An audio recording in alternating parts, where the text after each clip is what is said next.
La mort brutale de Jean Portmanov, de son vrai nom, Raphaël Graven, a bouleversé l'univers du streaming francophone. À seulement 46 ans, celui qui avait bâti une communauté fidèle autour de son humour, de ses parties de jeux vidéo et de son authenticité, a été retrouvé sans vie au début de la semaine du 18 août 2025. Quelques jours plus tard, l'autopsie a livré ses premiers résultats, apportant un semblant de réponse tout en laissant de nombreuses interrogations. Car si la piste d'une origine traumatique a été écartée, l'enquête révèle un contexte personnel et médiatique lourd où se mêlent soupçons de maltraitance, rivalité sur les plateformes et responsabilité des géants du numérique. Le 18 août 2025 restera une date marquée au fer rouge dans la mémoire des amateurs de streaming francophone. Ce jour-là, la nouvelle de la mort de Jean Portmanov, plus connu sous son pseudonyme de streamer que sous son véritable nom, Raphaël Graven, s'est répandue sur les réseaux sociaux avec la rapidité d'une déflagration numérique. Les premières informations, fragmentaires, ont jailli de forums spécialisés et de groupes Discord avant d'être confirmées par les médias. Le créateur de contenu de 46 ans, actif sur Kick et ancien habitué de Twitch, avait été retrouvé sans vie à son domicile. L'annonce a provoqué une onde de choc immédiate parmi ses abonnés. En l'espace de quelques heures, TikTok, X, ex-Twitter, Instagram et surtout les plateformes de streaming ont été inondées de messages d'hommage. Des vidéos souvenirs ont fleuri, reprenant ses fous rires, ses coups de gueule mémorables et ses moments de complicité avec ses spectateurs. Des hashtags tels que Elijah Ribjan Portmanov et Justice pour Jean ont atteint les tendances, témoignant de l'ampleur de l'émotion. Ce qui frappe dans ces réactions, c'est la diversité des profils touchés. Car Portmanov avait réussi, au fil des années, à rassembler une communauté hétérogène. Ses premiers followers venaient de TikTok, séduits par ses vidéos courtes où il tournait en dérision la vie quotidienne. Puis, en migrant vers Twitch, il avait su capter le public des gamers, passionnés par ses parties endiablées de GTA V, Fortnite ou FIFA. Enfin, sur Kick, il avait attiré une audience plus jeune, friande de polémiques et d'échanges musclés, grâce à ses collaborations avec des personnalités controversées. Derrière son écran, Jean cultivait une image brute, sans filtre. Là où d'autres streamers cherchaient à lisser leur communication, il se plaisait à multiplier les provocations, les répliques cinglantes et les improvisations. Ce style, jugé rafraîchissant par ses fans, toxique par ses détracteurs, contribuait à nourrir sa notoriété. On venait le voir autant pour ses performances de joueur que pour le personnage qu'il incarnait, un homme de 40 ans assumant ses excès et sa spontanéité, quitte à choquer. Cette authenticité apparente avait toutefois un revers. À mesure que sa visibilité augmentait, les polémiques se multipliaient. Certains observateurs estiment que Jean Portmanov s'était enfermé dans une spirale où il fallait sans cesse aller plus loin pour retenir l'attention. Mais au moment de son décès, rares étaient ceux qui imaginaient que l'histoire prendrait une tournure aussi dramatique. Les réactions de sa communauté illustrent la place centrale que peuvent occuper les streamers dans le quotidien de leurs abonnés. Beaucoup confient avoir perdu un ami virtuel,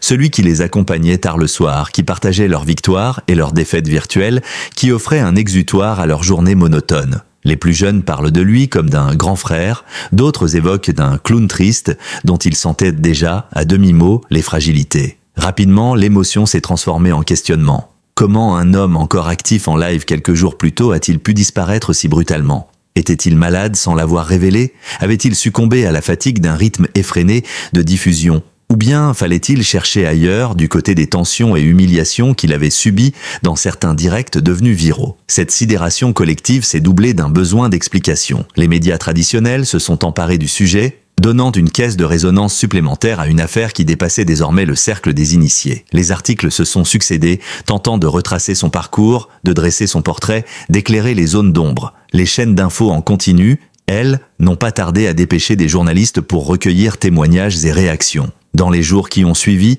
un paradoxe s'est imposé. Plus les hommages affluaient, plus la communauté se déchirait entre ceux qui voulaient préserver la mémoire d'un homme passionné et ceux qui exigeaient que toute la vérité soit faite sur ses conditions de vie et de travail. Une fracture révélatrice d'un univers numérique en perpétuel conflit entre divertissement, authenticité et éthique. Ainsi, avant même que l'autopsie ne livre ses premiers résultats, la mort de Jean Portmanov avait déjà ouvert un débat profond. Qu'attendons-nous réellement de ces nouvelles icônes du web qui deviennent des repères pour des milliers de jeunes ? Et jusqu'où pouvons-nous consommer leur vie privée sans mettre en péril leur équilibre ? 3 jours après la découverte du corps de Jean Portmanov, les autorités ont communiqué les premiers résultats de l'autopsie. Ces conclusions étaient attendues avec fébrilité, tant par la presse que par une communauté en ligne avide de réponses. Le parquet de Nice a diffusé un communiqué officiel le jeudi 21 août 2025, révélant que les causes probables du décès apparaissent d'origine médicale et ou toxicologique. Une phrase courte, mais lourde de signification, elle excluait déjà certaines hypothèses, tout en ouvrant la porte à de nombreuses autres. L'information la plus marquante est sans doute l'absence de traces de violence physique. Les experts légistes n'ont relevé aucune lésion interne ou externe suffisamment grave pour expliquer la mort du streamer.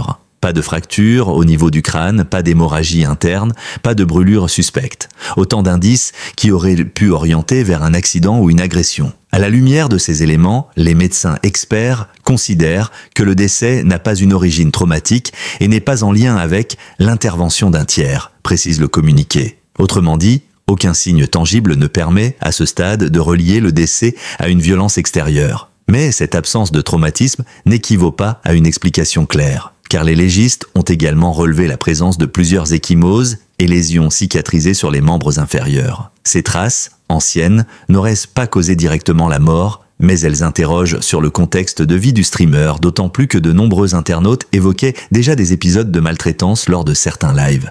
Les enquêteurs devront déterminer si ces marques résultent de simples chutes, de pratiques sportives ou d'événements plus inquiétants. Les experts privilégient désormais deux pistes principales. La première est celle d'une pathologie non détectée, cardiaque ou neurologique par exemple, qui aurait pu provoquer un malaise fatal. La seconde est celle d'une intoxication, volontaire ou accidentelle, par des médicaments, de l'alcool ou d'autres substances. C'est dans cette optique que des analyses toxicologiques et histologiques ont été lancées, mais leurs résultats prendront plusieurs semaines. Ces examens permettront de savoir si Jean Portmanov a succombé à une défaillance de son organisme ou à une ingestion toxique. En attendant, les zones d'ombre persistent.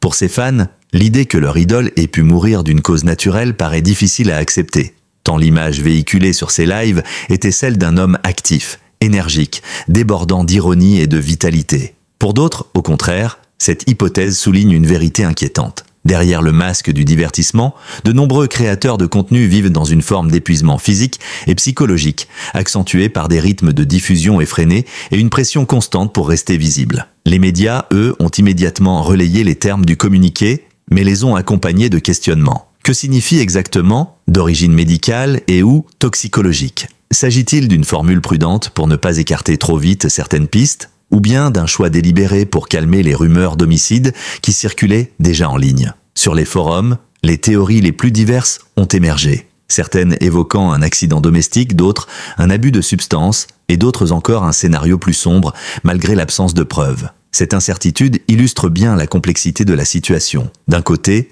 l'autopsie a permis de rassurer en excluant la thèse d'une agression brutale. De l'autre, elle a ravivé les spéculations en laissant planer le doute sur un malaise ou une intoxication. Pour les proches du streamer, le constat est douloureux. Ils devront patienter encore avant d'obtenir une réponse définitive. Pour sa communauté, l'attente se fait d'insupportable, car dans le monde ultra connecté du streaming, où chaque seconde est scrutée et commentée, le vide laissé par une mort inexpliquée se comble trop facilement par des hypothèses hasardeuses. Ainsi, au lieu de clore le débat, l'autopsie a ouvert une nouvelle phase, celle de l'attente des résultats complémentaires et de la confrontation entre vérité médicale et rumeurs numériques. Une période de flottement qui ne fait qu'accroître la tension autour de cette affaire, déjà marquée par la passion et la division.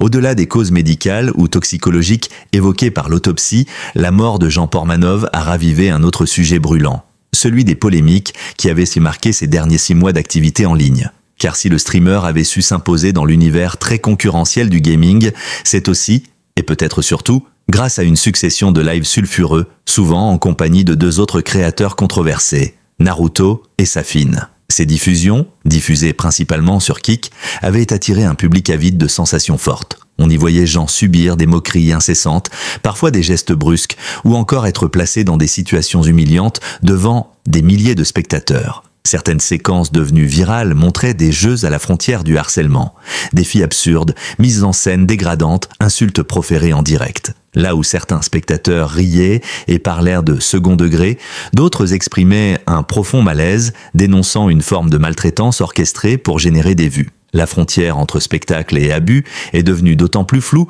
que Jean semblait lui-même participer à cette dynamique. Tantôt complice, tantôt victime, il oscillait entre le rire et la gêne, laissant planer le doute sur son véritable état d'esprit. Était-ce un rôle qu'il acceptait de jouer pour nourrir sa notoriété, ou bien le reflet d'une réelle fragilité exploitée par d'autres? Cette ambiguïté, entretenue par le format même du live, instantané, incontrôlé, alimentait la fascination des internautes. En janvier 2025, la polémique avait franchi un cap. Alertées par des signalements répétés, les autorités avaient ouvert une enquête pour des soupçons de maltraitance envers personnes vulnérables. Naruto et Safin avaient été brièvement placés en garde à vue avant d'être relâchés. L'affaire avait été classée faute de preuves suffisantes, mais elle avait laissé une trace indélébile. Nombre d'internautes s'étaient indignés du manque de fermeté des plateformes, accusés de fermer les yeux sur des comportements pourtant visibles en direct. Pour ses fans, Jean Portmanov était à la fois une victime et un acteur de ce système. Certains rappelaient qu'il avait lui-même choisi de collaborer avec ces streamers controversés, dans une stratégie assumée de recherche d'audience. D'autres insistaient sur sa vulnérabilité, un homme en quête de reconnaissance, prêt à tout pour conserver la lumière des projecteurs, quitte à sacrifier son intégrité et son image. Ces polémiques posent une question de fond sur le fonctionnement même des plateformes. Dans un écosystème où la valeur d'un créateur se mesure en nombre de vues, de clics et de dons, la tentation est grande de recourir à la provocation pour exister. Le cas de Portmanov illustre les dérives possibles. Lorsque l'humiliation devient un spectacle, le divertissement se transforme en exposition de la souffrance. Avec sa mort, ces polémiques prennent une résonance tragique. Les internautes qui avaient alerté sur les dérives de ces lives se sentent confortés dans leurs craintes. Ceux qui avaient minimisé les faits sont désormais confrontés à leur propre silence. Et les plateformes, elles, ne peuvent plus ignorer que ces pratiques, tolérées, voire encouragées, peuvent avoir des conséquences humaines dramatiques. Cette zone grise entre jeu, mise en scène et abus soulève un autre paradoxe. Pour beaucoup de spectateurs, ces séquences faisaient partie du show et constituaient même la raison de leur fidélité. Ils cherchèrent du choc, de l'imprévisible, de l'adrénaline. Mais pour d'autres, elles avaient tout d'un spectacle malsain, révélateur d'une cruauté collective, où le rire se nourrissait de la souffrance réelle d'un individu. Aujourd'hui, au regard de son décès, la question reste ouverte. Jean Portmanov maîtrisait-il encore les règles de ce jeu, ou bien en était-il devenu prisonnier ? Sa mort met en lumière ce dilemme et force la communauté à s'interroger sur la responsabilité partagée, celle des streamers qui l'entouraient, celle des plateformes qui diffusaient et celle du public qui regardait, riait, commentait.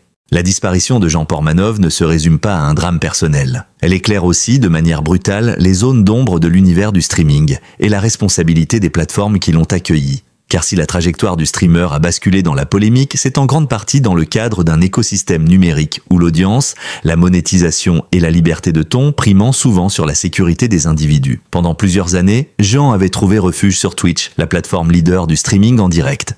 Mais comme d'autres créateurs en quête de visibilité et de revenus plus conséquents, il avait fini par migrer vers Kick, la nouvelle venue qui se présentait comme une alternative plus permissive et plus généreuse en termes de partage des revenus. Ce choix stratégique a ouvert une nouvelle ère dans sa carrière, mais aussi une exposition accrue aux dérives. Kick s'est imposé en partie grâce à une promesse: donner plus de liberté aux créateurs et prendre moins de commissions sur les abonnements et dons. Ce modèle, attractif pour les streamers, avait aussi pour conséquence d'attirer des contenus polémiques, voire borderline, difficilement tolérés ailleurs. C'est dans ce cadre que Jean, en collaboration avec Naruto et Safin, avait participé à des live shocks, générateurs de buzz, mais également de critiques. Face aux accusations de maltraitance, Kick avait longtemps gardé le silence.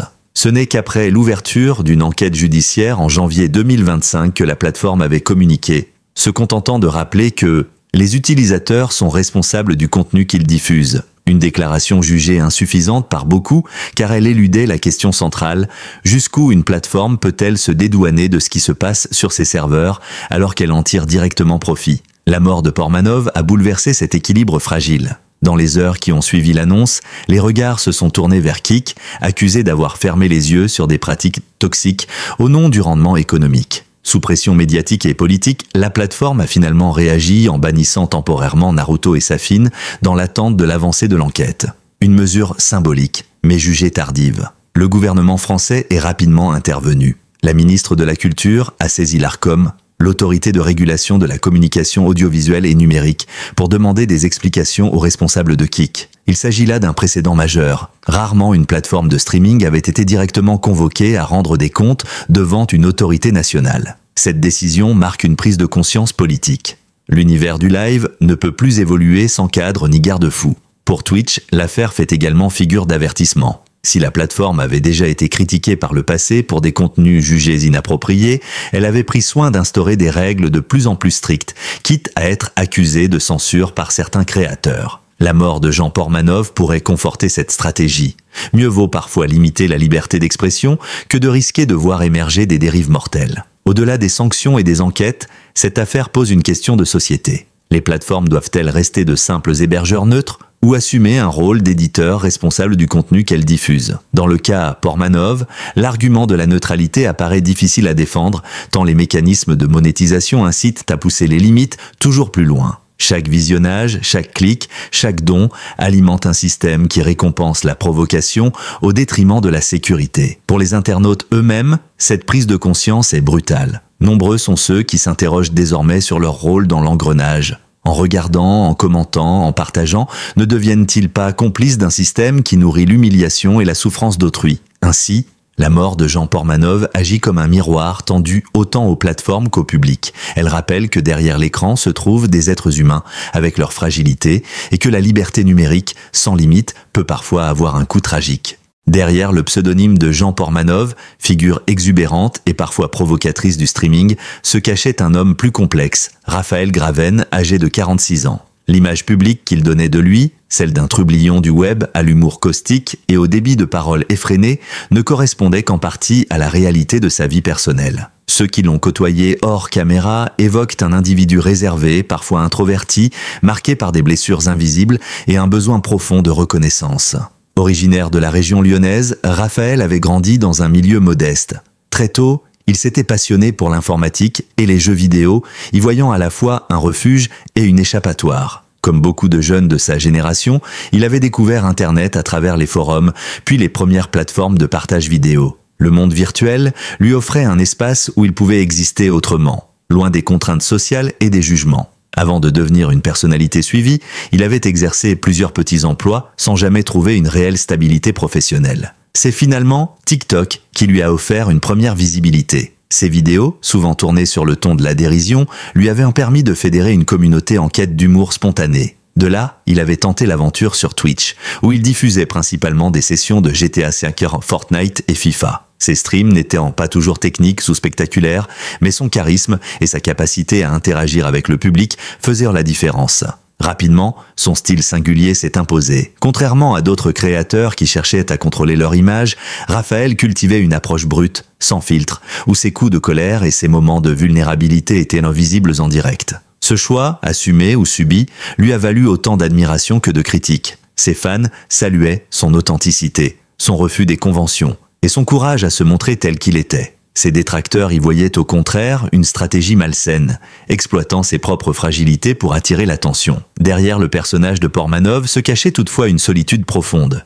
Ses proches parlent d'un homme souvent isolé, qui passait de longues heures devant son écran, parfois au détriment de sa santé. La frontière entre vie professionnelle et vie privée s'était progressivement effacée, au point que Raphaël vivait quasiment au rythme des lives. Cette dépendance au streaming nourrissait une pression constante. Comment continuer à exister sans choquer, sans surprendre, sans se surpasser chaque soir? Le succès sur Kik, s'il avait relancé sa carrière, n'avait pas apaisé ses angoisses. Bien au contraire. Car la plateforme, en favorisant les contenus extrêmes et les collaborations sulfureuses, l'avait poussé dans un engrenage où chaque interaction devenait une performance. La complicité affichée avec Naruto et Safin, perçue par certains comme un jeu, avait aussi accentué ses contradictions intérieures. Raphaël oscillait entre le rôle de complice et celui de souffre-douleur, sans toujours parvenir à tracer la limite entre mise en scène et réalité. Son entourage familial, relativement discret, s'était inquiété de ce rythme effréné. Certains proches rapportent qu'il s'était progressivement éloigné de ses anciens amis, préférant le contact virtuel à la vie sociale traditionnelle. Il était plus à l'aise derrière son écran que dans un dîner entre amis, confie un ancien collègue. Cette dépendance à la reconnaissance numérique traduisait une quête existentielle, celle d'un homme qui cherchait à travers le streaming une forme de validation et d'appartenance. En définitive, l'histoire de Jean Portmanov ne peut se réduire à celle d'un simple clown du web. Elle révèle un homme en lutte avec ses propres contradictions, fragile mais obstiné, capable d'émouvoir autant que de choquer. Son pseudonyme, devenu un symbole, ne doit pas faire oublier l'humain derrière l'écran. Raphaël Graven, un quadragénaire qui aspirait à exister à sa manière dans un monde numérique parfois impitoyable. Dès l'annonce du décès de Jean Portmanov, le parquet de Nice a ouvert une enquête préliminaire afin de déterminer les circonstances exactes de sa mort. Si l'autopsie a permis d'écarter une origine traumatique ou l'intervention d'un tiers, l'affaire est loin d'être classée. Les enquêteurs de la brigade de recherche poursuivent leur travail, conscients que le contexte entourant le streamer soulève de nombreuses interrogations. L'enquête s'articule autour de plusieurs axes. Le premier concerne les causes médicales ou toxicologiques évoquées par les légistes. Des analyses complémentaires ont été ordonnées. Elles visent à détecter la présence de substances, alcool, médicaments, drogues ou autres produits susceptibles d'avoir provoqué un malaise fatal. Les résultats de ces examens, attendus dans les semaines à venir, pourraient lever un coin du voile, mais risquent aussi d'alimenter de nouvelles polémiques, selon qu'ils confirmeront ou non l'hypothèse d'une intoxication. Le second axe d'investigation porte sur le contexte de vie du streamer. Les enquêteurs s'intéressent à ses dernières interactions, notamment avec ses confrères Naruto et Safin. Les extraits vidéo de certains lives, dans lesquels on voit Jean subir insultes et humiliations, sont analysés en détail. Même si l'autopsie n'a pas relevé de blessures fatales, les forces de l'ordre cherchent à comprendre si ces comportements ont pu contribuer à un état de détresse psychologique, voire à un épuisement qui aurait fragilisé sa santé. Des auditions ont été menées auprès de proches, de collègues streamers et de membres de sa famille. Les témoignages dressent un tableau contrasté. Certains décrivent un homme passionné, déterminé, mais conscient de jouer un rôle. D'autres évoquent au contraire une fatigue croissante, des angoisses récurrentes et une dépendance inquiétante aux audiences et aux réseaux sociaux. Cette dualité complique le travail des enquêteurs qui doivent distinguer ce qui relevait de la mise en scène de ce qui traduisait une réelle souffrance. L'enquête judiciaire ne se limite pas aux individus. Elle s'intéresse aussi aux plateformes. Kik, en particulier, est dans le viseur. Les magistrats veulent savoir si la plateforme a eu connaissance de comportements potentiellement dangereux à l'égard de Jean et si elle a pris des mesures adéquates. L'Arcom, saisi par le gouvernement, collabore en parallèle afin d'évaluer si des manquements graves ont été commis dans la modération des contenus diffusés. Pour le parquet, la prudence reste de mise. Chaque communication officielle est pesée afin d'éviter d'alimenter les rumeurs déjà foisonnantes en ligne. Mais cette discrétion nourrit aussi l'impatience et la frustration des fans qui réclament des réponses rapides. Sur les forums, certains exigent que Naruto et Safin soient tenus responsables, d'autres appelant à un procès des plateformes. L'enquête se trouve ainsi sous une double pression, celle des impératifs judiciaires et celle des attentes d'une opinion publique chauffée à blanc. Enfin, les enquêteurs n'excluent pas d'explorer la piste d'un état psychologique fragile, aggravé par l'exposition médiatique. Si cette hypothèse venait à être confirmée, elle poserait une question délicate. Dans quelle mesure les pressions du streaming peuvent-elles être considérées comme un facteur de vulnérabilité, voire de mise en danger ? À ce stade, l'enquête n'a pas encore livré toutes ses clés, mais elle révèle déjà un paradoxe. Plus elle avance, plus elle met en évidence la complexité du monde numérique dans lequel évoluait Jean Portmanov. Car il ne s'agit pas seulement de savoir comment il est mort, mais aussi de comprendre ce qui, dans son environnement personnel, social et professionnel, a pu précipiter la tragédie. À la suite de l'annonce de la mort de Jean Portmanov, une immense vague d'émotions a déferlé sur les réseaux sociaux. Ses fans, parfois présents depuis ses débuts sur TikTok, ont multiplié les vidéos hommages, les montages retraçant ses moments les plus marquants et les messages de condoléances adressés à sa famille. Des hashtags comme Charles Ribjon et Portmanov Forever sont rapidement devenus viraux, traduisant l'impact qu'avait eu le streamer sur une génération connectée. Beaucoup de jeunes internautes parlaient de lui comme d'un grand frère numérique, d'autres comme d'un compagnon de route qui les avait accompagnés durant des nuits entières de jeux ou de solitude. Mais très vite, à côté de ces hommages sincères, une autre tonalité est apparue. Une partie de la communauté s'est engagée dans une véritable chasse aux responsabilités. Les regards se sont tournés vers Naruto et Safin, ses compagnons de live, accusés par certains d'avoir entretenu un climat de harcèlement. De nombreux internautes ont partagé d'anciens extraits de vidéos où l'on voyait Jean être humilié, insulté ou ridiculisé en direct. Pour eux, ces séquences constituaient des preuves irréfutables que le streamer avait été victime de violences psychologiques répétées.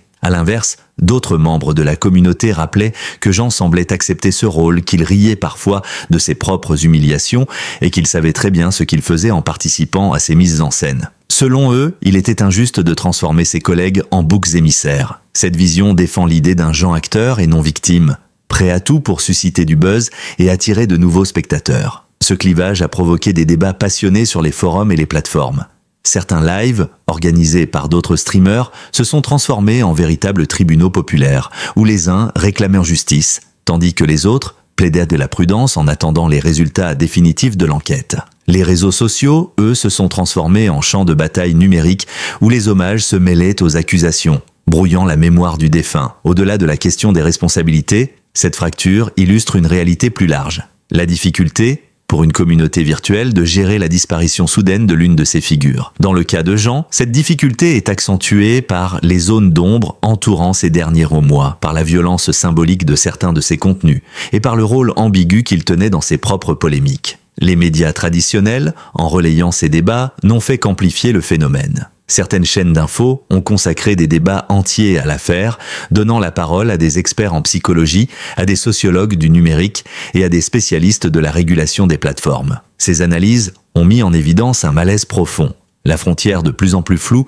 entre divertissement et souffrance réelle. Pour certains fans, il est urgent de préserver l'héritage de Jean Portmanov, de rappeler ses moments de générosité, son humour et l'énergie qu'il dégageait. Pour d'autres, il faut au contraire tirer les leçons de ce drame et pointer du doigt les mécanismes qui l'ont conduit à se retrouver dans cette spirale. Entre hommage et règlement de compte, la mémoire de Jean reste tiraillée à l'image d'un univers du streaming encore en quête de repères. En définitive, la mort de Jean Portmanov n'a pas seulement endeuillé sa communauté. Elle l'a divisée, révélant les tensions profondes d'un milieu où le public est à la fois spectateur, juge et parfois complice. Cette fracture, douloureuse mais inévitable, ouvre une question que chacun devra se poser. Comment honorer un homme sans occulter les zones d'ombre de son parcours et comment apprendre de son histoire pour éviter que d'autres ne sombrent à leur tour?